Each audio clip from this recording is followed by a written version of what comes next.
In the headlines to the CBC NewsNight, a new app launched allowing Barbadians to check the prices of some goods across several supermarkets.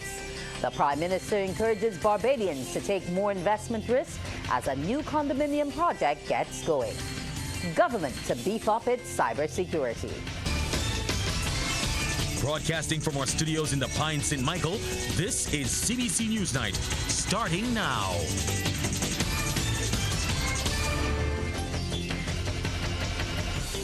A fantastic Friday evening to you. I'm Wendy Burke with the CBC NewsNight. A new app has been launched that gives Barbadians the ability to check which supermarkets are offering the most affordable prices on some basic goods. It's called Price Check and is a price monitoring application that was launched by Minister of Energy and Business, Senator Lisa Cummins, at her office today.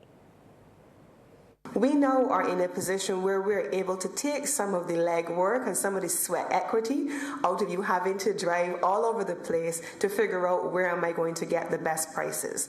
And so Price Check for the consumer now gives you an application where for the given items, in particular the basket of goods that we already have been monitoring for the last little while in this phase one, you can go on Price Check, put in a search that allows you to see the good that you are looking for, and it will pull up that item, all the different brands for that item, and it will give you a set of options as to where you can find that option and what is the price of that item across the country.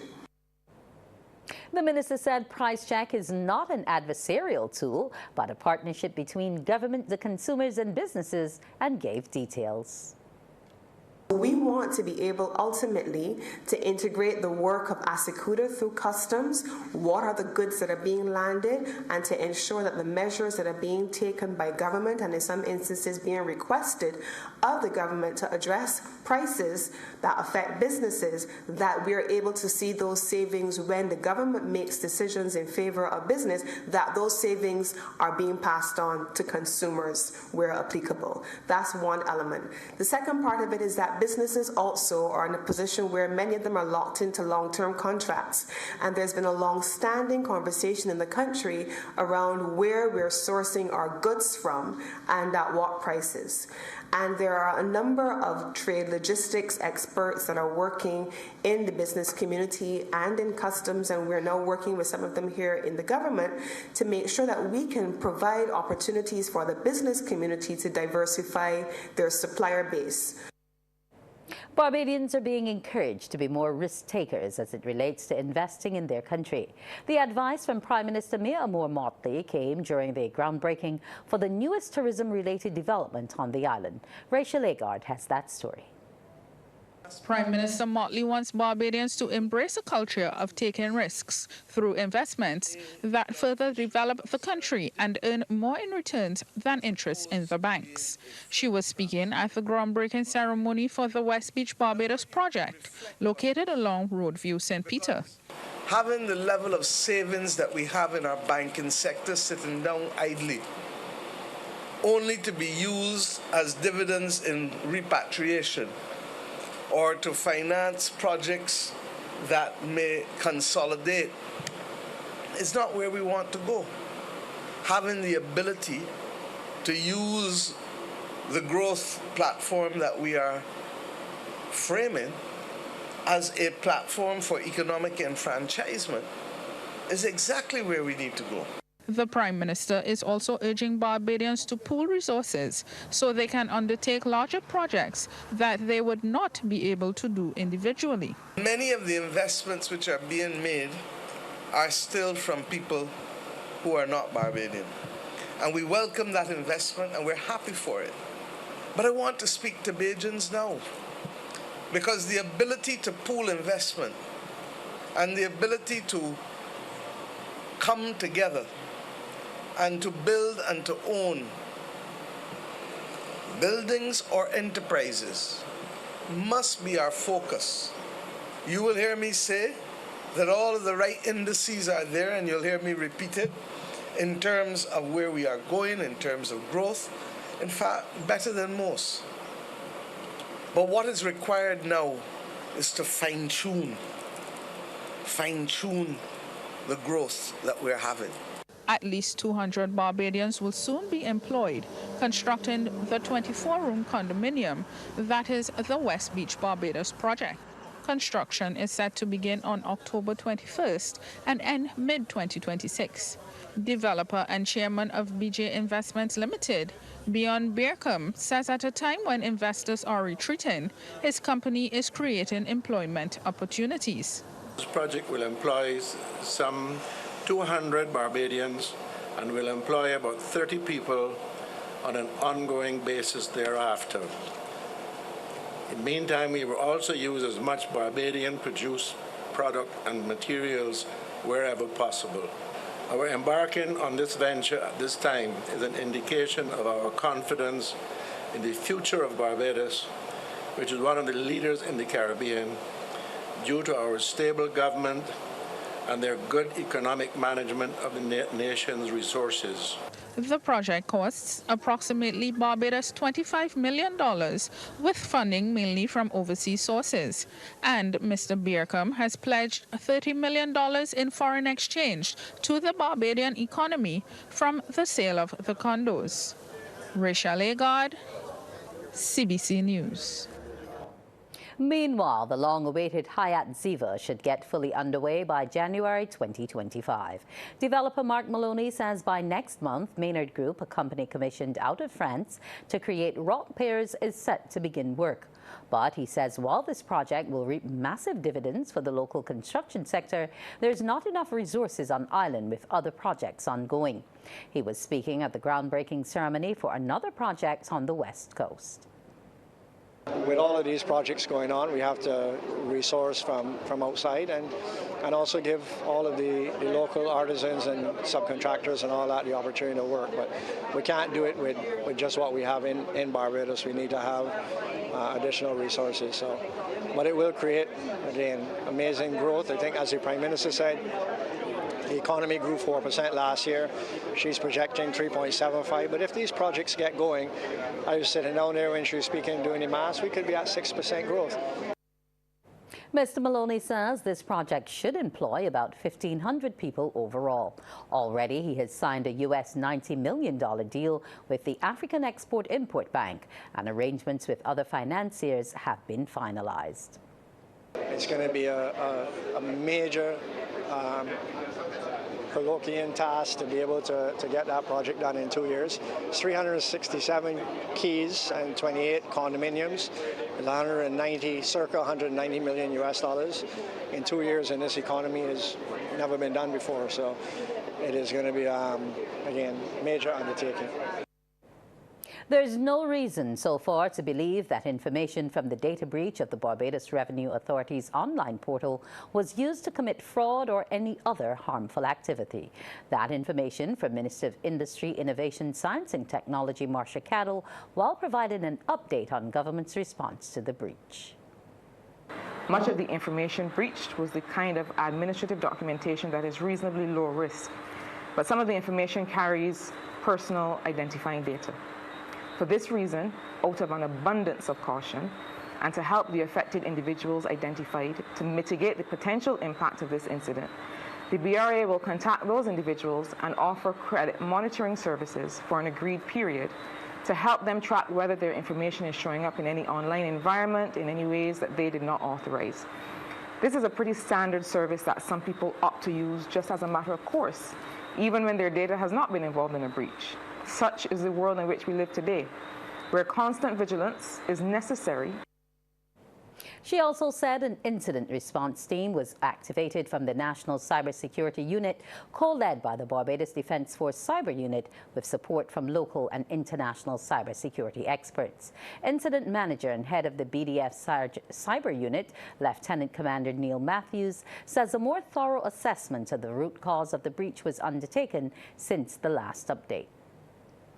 The forensic team looked at how the system was breached, confirmed the contents of the files involved, and they've undertaken a comprehensive review of the content of those files to determine what, if any, personal information they contain. We have been on the ground working alongside the BRA to take steps that further reduce the risk of this type of incident occurring in the future. including reviewing and monitoring the authorities' technical security measures and increasing awareness of the practices that should be undertaken at the level of systems and people using them to protect those systems and the information they contain. That is in the short term, and this is with respect to the incident and the BRA. Minister Cadell says the cybercrime further underscores the importance of Barbados' ongoing efforts to improve the overall cyber resilience of the public sector and all critical infrastructure. By implementing appropriate safeguards across ministries, statutory corporations, and other state-owned enterprises. But it also reminds us of the measures we must take every day at an individual level to keep our sensitive information secure. Things like not clicking on links sent by people you don't know, or with language that seems strange or unfamiliar, and like using common measures like two-factor authentication for your email and for your social media. We're going to be sharing these kinds of reminders from time to time because ultimately, these are the kinds of steps that keep us all safe. To that end, government will also be undertaking a national cyber and information security awareness program, not just across government, but for all citizens. We value the trust you place in us to protect your privacy, and we take seriously our responsibility to safeguard your personal information. A public apology to the disabled community from a government minister as he assures them work to protect their rights is advancing. In fact, draft legislation is expected to be handed over to the Minister of People Empowerment and Elder Affairs, Kirk Humphrey, by month end. Sharika Griffith has the details. Barbados, in a way, has cheated you of your due, and for that, I apologize. Minister of People Empowerment and Elder Affairs, Kirk Humphrey, offering an apology to people with disabilities. On behalf of this government and the ones before it, for denying you the opportunity to reap the benefits of this Barbadian society in many ways that other people were so able to do. He is, however, optimistic the national policy on disabilities and draft legislation currently in the works will be a turning point for members of the community. I mean, we've done a lot of work to be able to put us in a position to influence the policy that Andwele spoke of, that we will debate in Parliament very soon. It's already been laid. And to inform the legislation that is currently in draft and that Senator Boyce, who has taken lead on finalizing it, informs me I should have in my hand by the end of the month, would allow us then to put in place a legal framework to better address the issues pertaining to persons with disabilities. Mr. Humphrey was addressing a leadership and training retreat hosted by the Barbados National Organization of the Disabled, or Barnard, Inc. President Pero Holloway says it's intended to help young people become effective leaders within the community. We don't have auditors in our organization. You know, we don't have high HR persons. So when they say the organization needs or the environment where opportunities need to be created that persons can develop these skills in order to meet the organization needs. And that's what we're here to do this week. Senator Andwele Boyce believes the training will assist in ensuring the proposed legislation for people with disabilities is enforced. It is your role as advocates to ensure that these laws are more than just static provisions on a paper. The real work begins when you raise your voices to ensure that implementation happens. The legislation will need to be monitored, enforced, and where necessary, improved. And this is where your continued advocacy will be essential. Topics to be covered over the 4-day retreat include corporate governance, etiquette, effective communication, and wellness, as well as financial management. Sharika Griffith, CBC News. Supporters of the Barbados Labour Party at this hour gathering as the party kicks off its 85th annual conference at the Christchurch Foundation School. It begins with a cocktail reception and awards ceremony where more than 30 people will be recognized. When a CBC team visited this evening, teams were busy adding the final touches ahead of the start of the event. Minister of Home Affairs and Conference Chair Wilfred Abrams is promising a fantastic night. We have the cocktail reception with the Christchurch Foundation Steel Orchestra performing for us. And after that, we have the awards ceremony. The awards ceremony is where we honor persons who contributed in a major way in the constituencies. We also have special awards for persons who excelled in sports, in culture. We have the Grantley Adams Award, which is the highest award for the Barbados Labour Party. I'm not going to let the cat out of the bag. You're going to be here to see who got that one. Otherwise, read it in the press tomorrow. But our headliner for tonight is our guest speaker, is His Excellency Dr. Mohammed Irfan Ali, who is the President of the Cooperative Republic of Guyana. Mr. Abrams has also addressed suggestions the setup for the conference disrupted the school. A caller on a radio program also took issue with the school hall floor being painted. In all of our setups for this conference, school was not disrupted, classes were not disrupted. At no point in time was the school shut down. The road was not blocked off. I do not even know where people got that from. And in relation to the school floor, I mean, a number of people call me about what they heard on another program in relation to the school floor. Floor paint, porch and patio paint comes, I think, in 3 colors: green, red, and gray. In any event, we had nothing to do with it. The school did renovations on their school. The school picked the floor color. The school painted it. So let me just say this. Come out to the conference, hear the Prime Minister's message on Saturday, right? Enjoy the fellowship. Come out to church service on Sunday. Coming up, a primary school student contracts foot and mouth disease.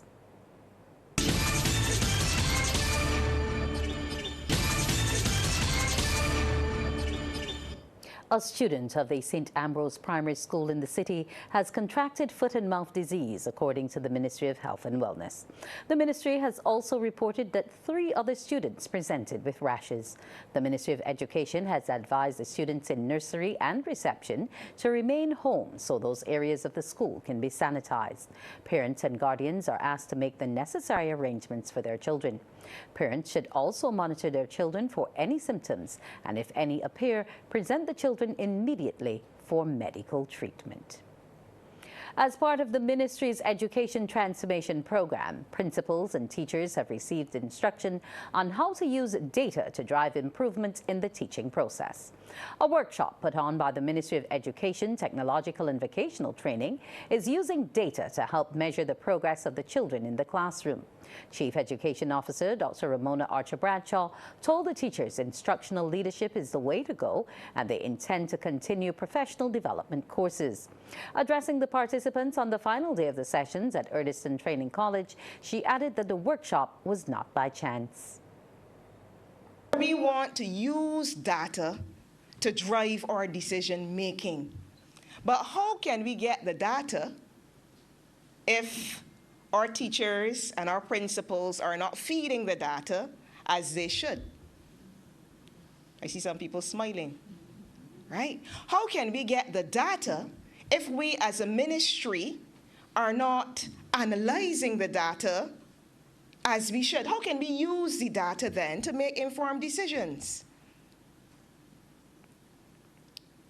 This workshop is one in which I expect you not only to have a good time and at the end of it say, oh, wow, this was wonderful. I love Dr. O, and she's going to give me $1,000 because I'm going to be the one to have the most improved class 4.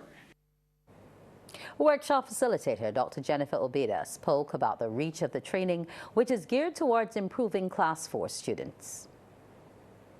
17 primary schools, which is 1/3 of the public primary schools in Barbados, approximately 423 staff, and over 3,000 students were invoked in this room. Each day, at least 45 people were actually present. Data. These educators have taken on the challenge of using data for school improvement. Today, you will hear from them present on areas of focus, such as improving students' academic results in specific content areas in preparation for the Common Entrance exam next year. New elements have been added to this year's Richard Stout competition. Technical Officer Randy Eastman says 2 lucky contestants will be awarded the Richard Stout Award and the Spooge Award. While there's been a marked increase in patronage, Mr. Eastman wants the public to attend the final rounds of competition, which are set to feature live bands. Remembering where the show used to be years ago, I really think that we can quadruple the numbers. And I would like to ask the public to really come out and support. It's a fantastic show. We really have a lot of talent in the competition. The kids are really putting in the work. As Aisha said and mentioned, in the workshops, they're really committing to the task, and the things that they've been asked to do, they deliver on. The level of professionalism is on par as well. And I really would like for the public to come out and see what these kids have to offer, along with the over 21s as well. I think both of them are going to be fantastic final competitions. I really don't know how the judges are going to make a decision. People have been saying that.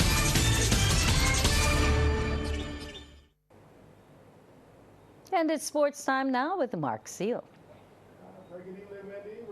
Cricket. West Indies have been prevented from reaching their second Women's T20 World Cup final, as New Zealand have guaranteed there will be first-time champions. The Lady Ferns beat West Indies women by 8 runs in today's second semi-final to join South Africa in Sunday's final. Playing at the Sharjah Cricket Stadium, New Zealand women opted to bat first and posted 128 for 9. Deandra Doughton had the impressive figures of 4 for 22, while Effie Fletcher took 2 for 23. Georgia Plimmer top scored with 33. Now the West Indies slipped to 63 for 5 in pursuit before Doughton's dynamic 33 from 22 balls with 3 sixes rejuvenated the chase. But player of the match, Eden Carson, with 3 for 29, put a halt to any thoughts of victory as the Windies finished on 120 for 8 to lose by 8 runs. Switching to basketball, the Lodge School proved too good for Alexandra in their opening match of the 2024 Co-Operator General Insurance NSC Schools Under 19 competition. CBC's Damian Best reports that the hosts blew away their opponents by a 30-point margin. The Lodge School with possession, entertaining Alexandra. Foot on the line here, deep 2 from Tyrese Haynes, nails it, finished with 10 points. Nathan King backed that up with a triple from the corner pocket. The Lodge School on a roll. Alexandra got production from Shamar Chambers, unorthodox back to the rim, but the left hand is golden, poured in 19 points. But it was all about the Lodge School in the first half. This man, Burke, big in the paint, game high 22. The hosts leading 41-34 at halftime. Second half, change of direction. Steal from Nathan King. He gets the red carpet treatment. Up and in for 2 more. Had 14 points in the contest. Chambers setting the example for Alexandra. Trying to close the gap. Drives, stops, and drops in a couple. But the Lodge School up poised for the entire contest. Sharing the rock in transition. Teamwork making the dream work. 60-37 heading into the fourth quarter. Alexandra playing catch-up for the most part. This one slipping away rapidly despite Chambers' best efforts. The Lodge School cruising to a massive win. Tyrese Haynes with 10 points and Emmanuel 12 contributing to the efforts as they beat Alexandra 76-46. Well, thanks, Damien. Wendy, we're going to take a break here. Have some football coming up later on. Okay, Mark, but I say that was home court advantage, huh? All right, Alexandra. Up next on CBC's Newsnight, the Business Report.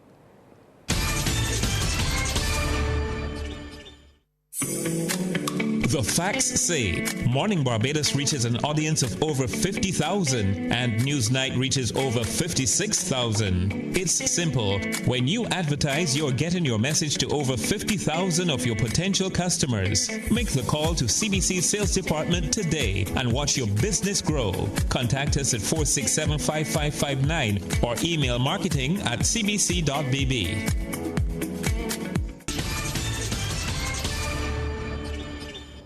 In tonight's business report, with assets of over $1.7 billion and touted as one of the largest credit unions in the region, the Barbados Public Workers Cooperative Credit Union Limited is being cautioned not to rest on its laurels. It's coming from General Manager of the Barbados Cooperative and Credit Union League Limited, Anthony Pilgrim, who says the credit union represents 41.36% of the total population and 5.7% of the total financial system. He was addressing the credit union's annual International Credit Union Day luncheon. Your credit union, because of its size, has been designated as a systemically important financial institution by the regulators. COB also has a similar designation. You may ask, what does that designation mean in real terms? It means that the failure of the institution can have contagion effects on the total financial system because of its sheer size and the interconnectedness of the financial system. Mr. Pilgrim is calling on public workers, as the largest credit union on the island, to lead the way in contributing to national development. Demonstrating even greater levels of social responsibility through funding of scholarships, and we've been doing that routinely, community projects, and I salute the work of your Legacy Foundation, and also catastrophe relief projects, which unfortunately is something which, given the impact of climate change, may become a recurring decimal. The age at which Barbados's population is developing non-communicable diseases is undergoing a paradigm shift. The revelation came from Minister of Health and Wellness, Senator Dr. the Most Honorable Jerome Walcott, at the launch of the Sagicor Cares Community Health Screening Program. He said there is a notable shift in the peak age range, and the new health program by Sagicor is a step in the right direction. In this regard, this project and others are a step in the right direction and must be welcome. I'm not saying should be welcome. I'm saying must be welcome and encouraged. And in this vein, the surgical wellness units, the members of the Ross University, the Defense Force, should be commended, and of course the Chronic Diseases Commission, for collaboratively agreeing to embark on this important healthcare need. Sagicor's Executive Vice President and General Manager Paul Innes says the Sagicor Cares Community Health Screening Program comes at a time when healthcare is a critical concern. Through the Sagicor Cares program, we are taking a proactive approach to health care by bringing essential health services directly to those who will benefit most. And over the course of the coming months, I would dare say the coming years, because we intend for this to be at least a 3-year program, we will be coming to districts near you. And our goal is simple. We want to empower individuals with the tools and information they need to live healthier lives. Here's how the stocks traded locally and regionally today. Business Limited, with 2,965,049 units, was the volume leader, followed by Trans-Jamaican Highway Limited and Wigton Wind Farm Limited ordinary shares. In Trinidad and Tobago, Massey Holdings Limited was the volume leader, with 111,568 shares changing hands, for a value of Trinidad and Tobago $390,816.62, followed by Republic Financial Holdings Limited. And here in Barbados, there was no activity today on the regular market. And that's tonight's business. We'll take a break and be back with the weather.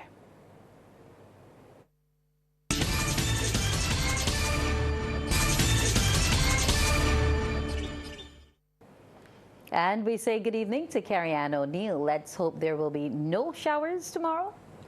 Good evening to you, Wendy, and good evening, everyone. Well, Wendy, tomorrow we are expecting a mix of sunshine as well as showers. Right now, we do have a low-level shear line impacting the island. As a result, we are expecting some showers later on tonight and into early tomorrow morning. But today it was quite dry and stable for us here in Barbados as the ridge pattern dominated. Meanwhile, the winds, they are light to moderate across the region and they're peaking at 15 knots. We're also tracking one tropical wave east of the region. The maximum temperature 32 degrees Celsius, the minimum 27 degrees. At present, the temperature stands at 27 degrees Celsius. The relative humidity there shows moisture is building here in Barbados as it stands at 89%. The winds, they're coming in from the east. We take a look now at some atmospheric conditions across the region where the temperatures are ranging from 26 to 29 degrees Celsius. The humidity shows moisture is building across a number of the islands, and the winds generally across the region, they are moderate at this time. We take a look now at our satellite feed where we do have a tropical wave located out at 26 degrees west. It is moving towards the west and will continue to track that system. But today, the ridge pattern was our dominant feature. As a result, we had dry and stable conditions. Just a few low-level clouds drifted across the island. As a result, we had 1.8 millimeters of rainfall. The winds are peaking at 15 knots. Those seas, they are moderate in open water with swells peaking at 2 meters. We are urging small craft operators as well as sea bathers to exercise caution. Later on tonight, that low-level shear line will maintain mostly cloudy skies here in Barbados, along with some clear breaks. We are also expecting some showers as well as a chance of some isolated thunderstorms. Further south, across the Guianas, the ridge pattern maintained dry and stable conditions there. Over now in the Western Caribbean, we do have a cold front maintaining very wet conditions across the Bahamas. Elsewhere, they had some afternoon localized showers. That's our first look at the weather. After the break, we'll have the forecast. In the forecast for tomorrow, the sun is expected to rise at 5:49 and will set at 5:37. Now, the first high tide is expected at 4 minutes after 5 in the early morning and the first low at 10:24 a.m. The seas moderate in open water with swells peaking at 2 meters. We are urging small craft operators as well as sea bathers to exercise caution. The winds, they're coming in from the east to the east and northeast and they're peaking at 30 kilometers per hour.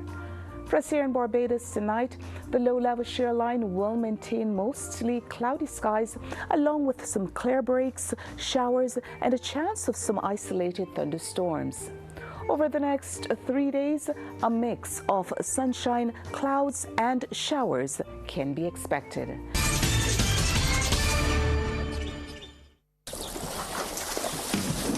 From the beautiful shores of the gem of the Caribbean, Barbados, home of the amazing Harrison's Cave, the tantalizing Oystins Bay Garden, our historic garrison, the indigenous road tennis, and the friendliest people in the world. We are 94.7 FM, the ultimate Bajan experience.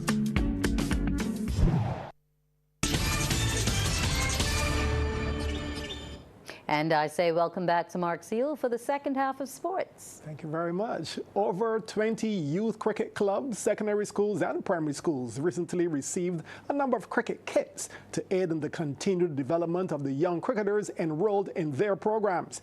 As we hear from President of the Barbados Royals Girls Cricket Club, the initiative was done in conjunction with DP World, the sponsors of this year's ICC Men's T20 World Cup. They've given us 250 in Barbados to distribute to worthy causes, and I'm sure that everyone here will use these kits well in their programs. It's only a very small token, but I think it will help you on the way to not just assisting girls cricket, it's about assisting cricket.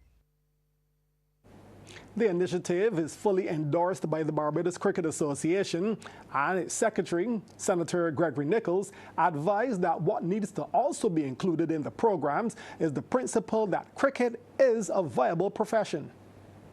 I want young men and women to start seeing the opportunities, not only to play for Barbados and for the West Indies, but there's franchise cricket all over the world.